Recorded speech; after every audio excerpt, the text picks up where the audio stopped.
باش سلااوەکەم بۆ ئەوە بوو کە دەرچوو کاتێک چوونە ئەم سۆتە بۆ دکتۆر نەوزات یەحیا باجگر بوو.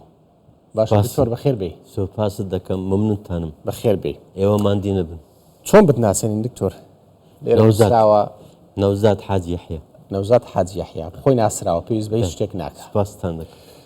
کتێبێکت هەیە بە ناوی پێشمەرگەی کوردستان. بەڵێ وایە. داتا کۆنسوڵی چینیش چەند ڕۆژێک لەمەوبەر. باشە ئەم کتێبە ماوەیە کە چاپت کردووە بزانم شعرە لەسەر پێشمەرگەیە. چی وای لێ کردی ئەم کتێبە شعریە لەسەر پێشمەرگە بنووسی؟ ئەمە هەمووان قەرداری پێشمەرگەین. ئەمە ئەوی هەیتمان نیتمان بە فیداکاری و خۆبەخشی پێشمەرگەی دروست کرایە. پێشمەرگە یعنی کوردستانی ڕزگار کرد بە جۆرە ئەو ڕزگارەیە کە ئێستا دەیبینین، ئەو ئاسایشە ئێستا دەیبینین. ئێستاش پێشمەرگایەتی خۆی دەکا بە تەواوەتی لە پێشمەرگایکی خۆبەخش بۆ پێشمەرگایکی ئارام بەخش لۆ وڵات ئێستا بوویتە لەشکری کوردستان. زۆر باشە. هەموو شعرە لەسەر پێشمەرگە کتێبەکەت؟ بەڵێ ئەوە لە مێژێ تقریبا 7 ساڵ هەتا ڕاستە. بەس هەمووی لەسەر پێشمەرگە هەموو لەسەر پێشمەرگەیە لەسەر بەل.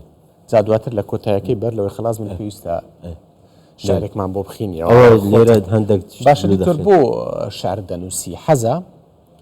هەستە چکۆ بزانم پسپۆرێکت نەشتەگەری دڵم دڵی بەڵێ. ئەمن ئێستا متەقاعدم بەڵام لەو وەختەوە زانکۆمان دروست کرد، قوتابخانەمان دروست کرد. ئومێداوارم بتوانین بە پەروەردە و بە زانین و زانست بتوانین وڵات دروستکەین. ئامانجمان ئەوەیە بتوانین وڵاتێکی سربەخۆ و وڵاتێکی بەهێز مرۆڤێکی بەتوانە هاوچەرخ لەو کوردستانە.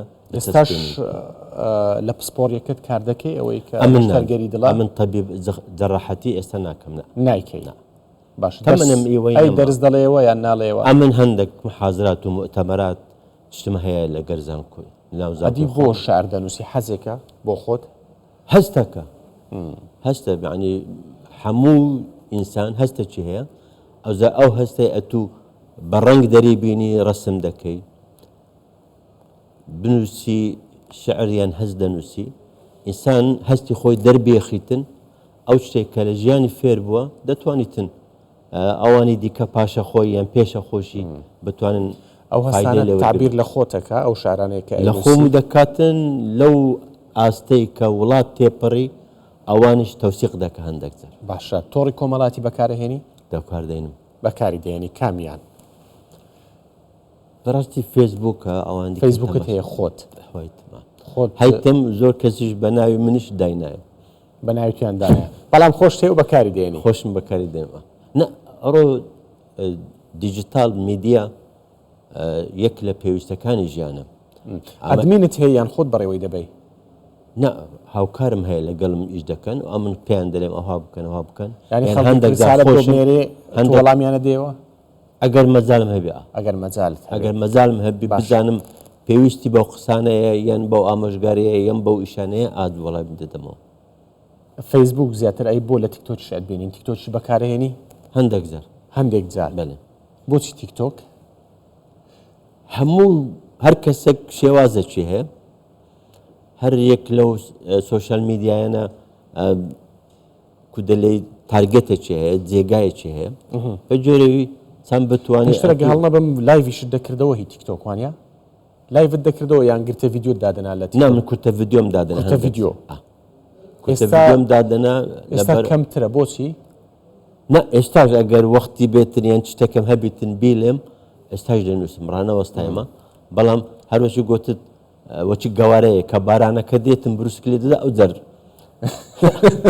هەواڵەکە دێتن لە خۆیەوە نایە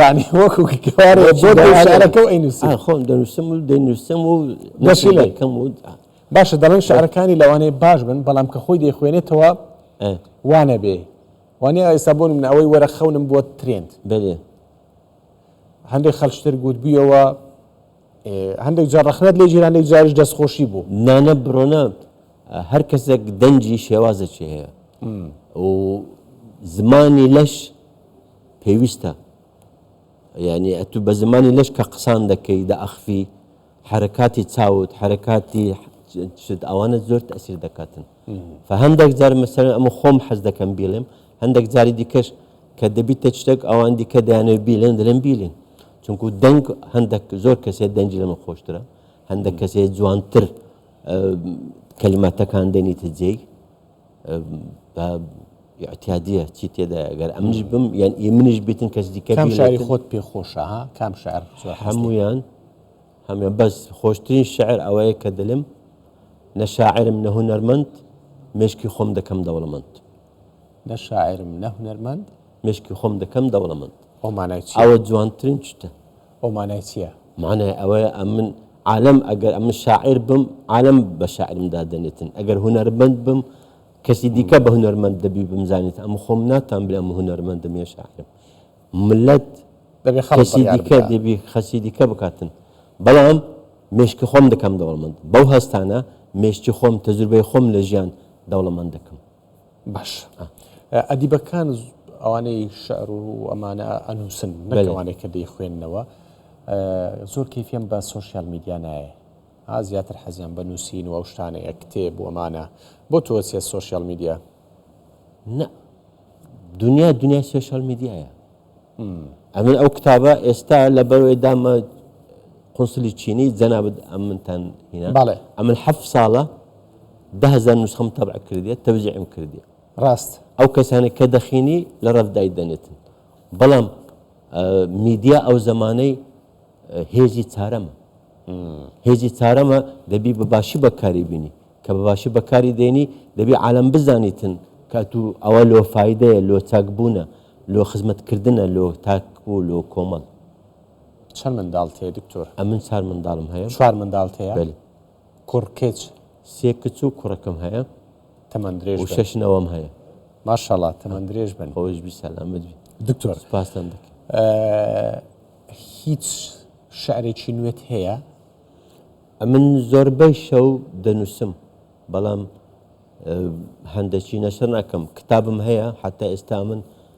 42 کتابم تەبع کردیە بە عەرەبی 12 نوسخە یەقول المعلم هەیە 9 کتاب مامۆستا لێ هەیە و 17 نوسخە لە بەڵگەنامەکانی عوسمانی هەیە وەختی خۆی کە بەڵگەنامەی عوسمانی لە ئیهەولێر و سلێمانی هەموو کوردستانمان کۆ کردیتەوە 55,000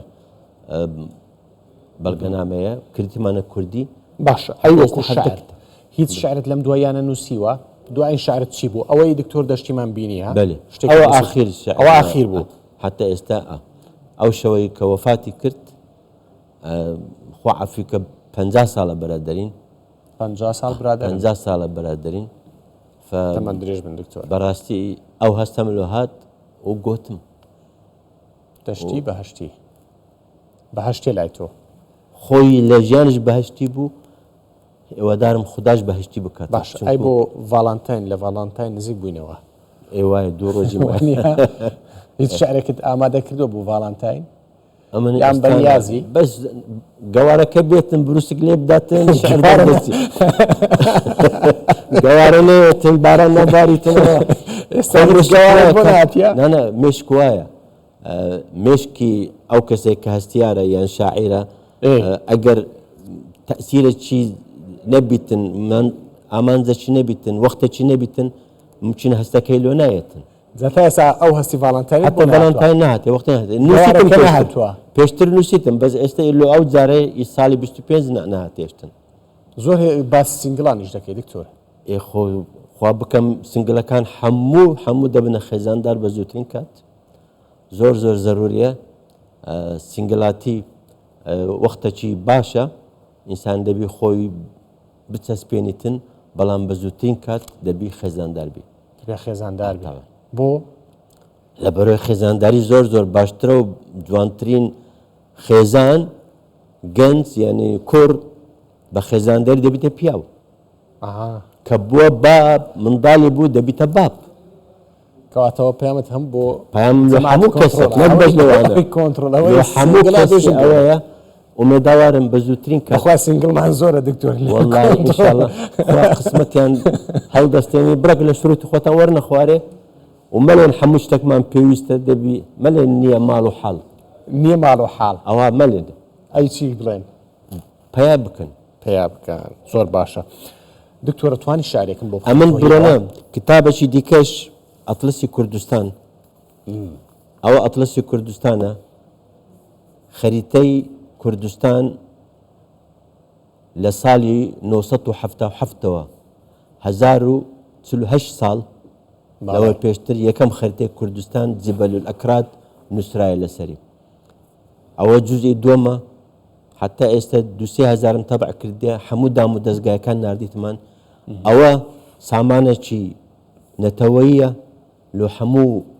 کوردان کە بتوانین ئێمە بزانین ئەمە لەو وڵاتەینە لەو شاخەینە لەو خاکەینە ئەو خاکە ئیمە بووە بە ناوی مەژ بووە بە ناوی مەژ دەمێنێتن ئێمە دەبی بە دۆکیومنتەری بە ڕەسەناتی زانست و زانینی علمی دەبێ ئەمە ئیسپات بکەین کە کوردستان وڵاتی کوردان بووە دەبی ئەمە ئەوە بکەن لێ ئەوەشم هینالۆتان حتا بزانن بەڕاستی دکتۆرەوەی بۆ من جێبیاڵی لۆتومان بەزیێش لۆتشمی نازاتن هەی دەست خۆش بێ لۆنگۆ مینایە لۆ 24 مینایە تەماشای بکەن یەکەمین خەریتێکە لەسەر کورد نووسرایە ساڵی 1977 ابن الحوقل نووسیتی جەبەل الئەکراد 1977 ئێستا ئەمە 2025 پاشەوی خەریتەی دیکە دێتن 1005